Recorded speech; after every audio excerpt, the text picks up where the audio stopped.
This year, a local men's clothing company just a couple of blocks away from our studio here, Hubert White, celebrates 100 years of service in the men's fashion business. That's pretty impressive, and Allie is here to tell us more about this big milestone. It really is, and the family-owned business has seen businesses come and go on both sides of the river.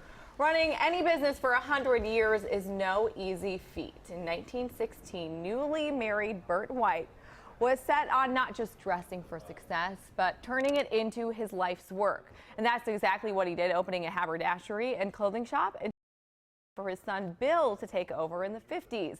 Then in comes the man you see here, our Minnesotan to meet, Bob White.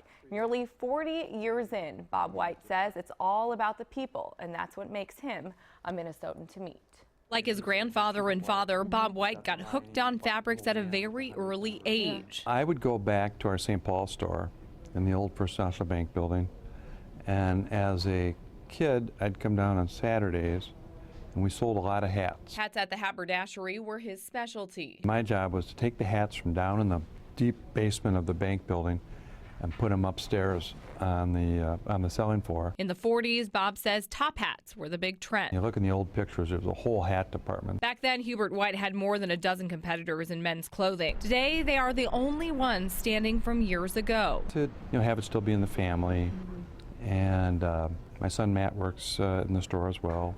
And so it's great. After attending law school at the University of Denver, he never thought this would be his career. At first, it was just a temporary stop. I came back to the store in the mid-'70s and probably running it since the early '80s. So you've kind of been carrying the torch for the last 4 decades. I wouldn't say or more. It's the people that stroll through the doors that keep him here day after day. I'm a people guy. I mean, I think it is the people. And obviously, there's an aesthetic side to me because I love the things that we touch and feel and the fit and all of that.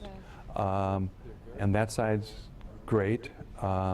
But I continually go back to the relationships and the friends. Walk the skyway of downtown Minneapolis, and it's easy to see that business casual is the rage for men's fashion and the cut of the clothes as well. Not only the suit coat, but the trouser, the shirt, I mean the whole thing. Bob says they first introduced jeans into the store 15 years ago. It's directly next to their socks. Jason DeRusha and Matt Brickman love their socks. Okay, so neckties, neckwear, not everybody wears a necktie.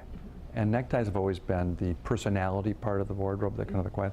And so a sock can do the same thing. While the colors and style may be a bit more flashy, White says no matter the decade, people still care about their dress from head to toe. The one thing that hasn't changed is that people do care.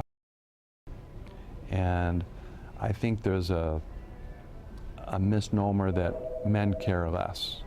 And yeah, I think, there are more women's stores than men's stores, and that, but men do care how they look, and even in a way.